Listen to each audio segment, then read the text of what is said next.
আমি রাজনীতি নিয়ে এখন কোনো কথা বলতে শুধু একটা কথা বলি যে আমি 3 মাস হাসপাতালে ছিলাম মুক্তির পরে। এখানে যারা বসে আছেন অন্তত ডজনখানেক রাজনৈতিক নেতা আমার সাথে দেখা করেছেন বিভিন্ন ধরনের শীর্ষ পর্যায়ে। আমাকে সবাই বলেছে রাজনীতিতে আসেন। আমি এখনও রাজনীতি ময়দান সুষ্ঠু বলে মনে করি না।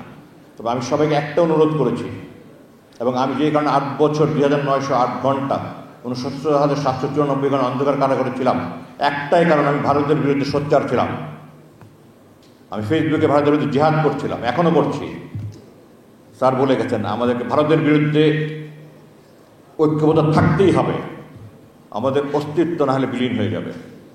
71 তারা স্বাধীন করেছিল আমাদেরকে তাদের অর্থনীতি বাজার বানানোর জন্য, একটা তাবেদার সরকার বসিয়ে আমাদেরকে গোলাম বানানোর জন্য। তারা জোরে সফল হয়েছে, আমাদেরকে বেরিয়ে আসতে হবে। আমি পিনাকি ভাই বলি, আমি দাদা বলি না, ওনার সাথে আমি একমত। আমাদেরকে আওয়ামী মুক্ত দেশ, ভারতের প্রভাবমুক্ত দেশ যদি রাখতে না পারি, আমরা এই সন্ধিক্ষণে আমরা আবার ধ্বংস হয়ে যাব। এখানে এত জ্ঞানী গুণী মানুষ আছেন যে ওনাদের সামনে দাঁড়িয়ে কথা বলার যোগ্যতা হয়তো আমার নেই। আয়নাঘর হয়তো আমাকে আপনাদের সামনে দাঁড় করিয়েছে। আমি প্রথমেই শ্রদ্ধার সাথে স্মরণ করছি আজকে শহীদ আবু সাঈদের শহীদ দিবস, আজকে জাতীয় শোক দিবস, জাতীয় শহীদ দিবস। এই শহীদ আবু সাঈদ, সেই সাথে শহীদ মুগ্ধ সৈকত সহ যারা জুলাই আন্দোলনে শহীদ হয়েছেন, এই দ্বিতীয় স্বাধীনতা দিতে আনতে যারা ভূমিকা রেখেছেন, যে যেখানে যে ভূমিকা রেখেছেন, সবার প্রতি আমার আন্তরিক শুভেচ্ছা অভিনন্দন। এবং আমি সকল শহীদদের আত্মার মাগফিরাত কামনা করি। পরিবারবর্গের জন্য আল্লাহ ধৈর্য দেন, তৌফিক দেন, এই শোক কাটিয়ে ওঠার তৌফিক দেন, এর জন্য দোয়া করি। যারা জুলাই বিপ্লবের কাজী আছেন, অক্ষত অক্ষত, সবার জন্য দোয়া করি, দেশের জন্য দোয়া করি। দ্বিতীয়ত আমি ইলিয়াস হোসেন ভাইকে কৃতজ্ঞতা জানাচ্ছি আমাকে এই অনুষ্ঠানে দাওয়াত দেওয়ার জন্য, কথা বলার সুযোগ দেওয়ার জন্য। আমি কথা বলতে আগ্রহী ছিলাম না, মূলত ওনাদের অনুরোধে খুব বলতে হয়েছে আমাকে। আমি এখানে এসেই, আমি সৈনিক মানুষ, তো আমি আগেই চলে এসেছি, আমি 10:30টায় এসেছি। তো আমি যখন বসেছিলাম, 11টা প্রোগ্রাম শুরু হওয়ার কথা শুরু হয়নি, আমি ফেসবুকে 2টা মেসেজ দিয়েছি, সেই 2টাই আমি আপনাদের সামনে তুলে ধরতে চাই। আমি রাজনৈতিক লোক না, আমি কোনো রাজনৈতিক কথা বলবো না। আমাকে 2 মিনিট সময় দেওয়া হয়েছে, 15-20 মিনিট করে অনেকে অনেক কথা বলেছেন। এখন আমাকে 2 মিনিট সময় দেওয়া মানে তো আমার হাত পা বেঁধে পুকুরে ফেলে সাঁতার কাটতে বলা। তো আমার মনে হয় আমি এখানে শেষ করে আর কিছু না বলি, কিন্তু আমার কিছু মেসেজ আমি না দিয়ে যাবো না, তাহলে আমার প্রতি অবিচার করা হবে যদি আমাকে 2 মিনিট দেওয়া হয়। ভিয়েতনাম ওয়ার 30 বছর যুদ্ধ হয়েছে, ওখানে বলা হয়েছে যে Vietnam war was not lost in the jungles of Vietnam, it was lost in the streets of America. কেন? মিডিয়া ক্যাম্পেইন করেছিল, এবং মিডিয়া ক্যাম্পেইনের ফলে ওখানে মানুষ রাস্তায় নেমে এসেছিল, এবং সেই কারণে আমেরিকান গভর্নমেন্ট ওই ওয়ার 30 বছর পরে তারা ওখান থেকে মানে পালিয়ে আসতে হয়েছে।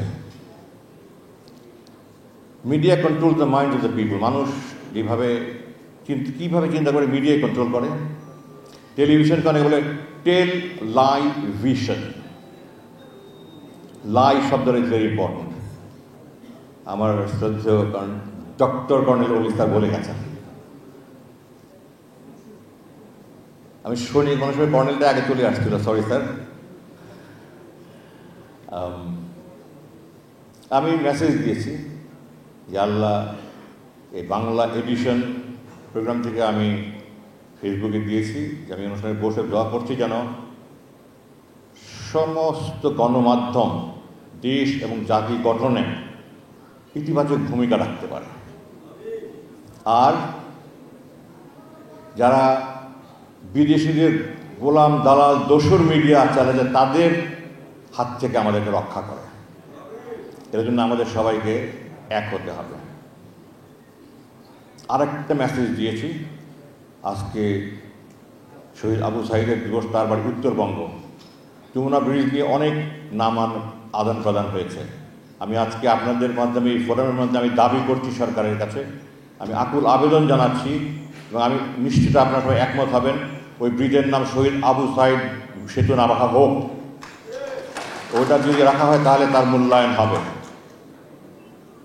এবং আমি আরও একটা দাবি করেছিলাম, আমার মুক্তির পরে প্রথম আমি ৩রা সেপ্টেম্বর প্রেস ব্রিফিংয়ে যে এই বিপ্লবের যে যে ভূমিকা রেখেছে তাদেরকেও সাহসিকতাপূর্ণ ভূমিকার জন্য খেতাব দেওয়া হোক।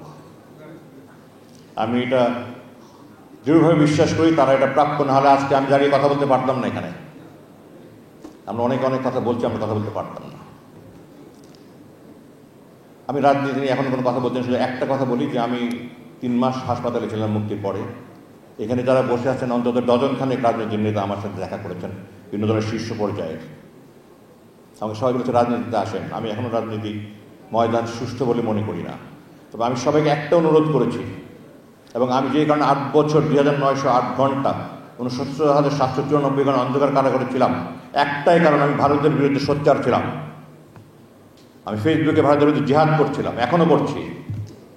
স্যার বলে গেছেন আমাদেরকে ভারতের বিরুদ্ধে ঐক্যবদ্ধ থাকতেই হবে, আমাদের অস্তিত্ব না হলে বিলীন হয়ে যাবে। 71-এ তারা স্বাধীন করেছিল আমাদেরকে তাদের অর্থনীতির বাজার বানানোর জন্য, একটা তাবেদার সরকার বসিয়ে আমাদেরকে গোলাম বানানোর জন্য। তারা জোরে সফল হয়েছে, আমাদেরকে বেরিয়ে আসতে হবে। আমি পিনাকি ভাই বলি, আমি দাদা বলি না, ওনার সাথে আমি একমত। আমাদেরকে আওয়ামী মুক্ত দেশ, ভারতের প্রভাবমুক্ত দেশ যদি রাখতে না পারি, আমরা এই সন্ধিক্ষণে আমরা আবার ধ্বংস হয়ে যাব।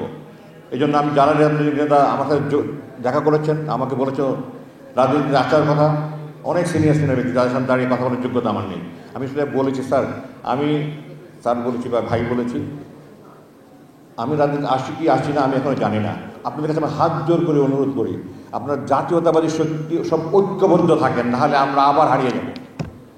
আমি রাজনীতির কথা বলতে চাই না, মিডিয়ার ব্যাপারে আমার মেসেজ আমি বলেছি, আমার ফেসবুকে দিয়েছি।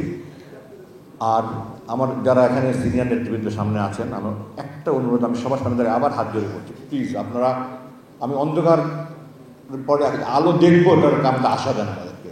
আপনারা নিজেদের মধ্যে কাদা ছোড়াছড়ি, গালাগালি, সমালোচনা না করে প্লিজ আমরা একসাথে হয়ে কীভাবে দেশটা আগাতে পারি, ভারতের প্রভাবমুক্ত থেকে এইটার জন্য কাজ করেন। আমার এই একটা আবেদন রেখে আমি আর বক্তব্য রাখতে চাই। এখানে যারা শহীদ পরিবার রয়েছে তাদের প্রতি আমার সশস্ত্র সালাম, সৈনিক হিসাবে সশস্ত্র এবং সশ্রদ্ধ সালাম। যারা সিনিয়র আছেন সবাইকে আসসালামু আলাইকুম।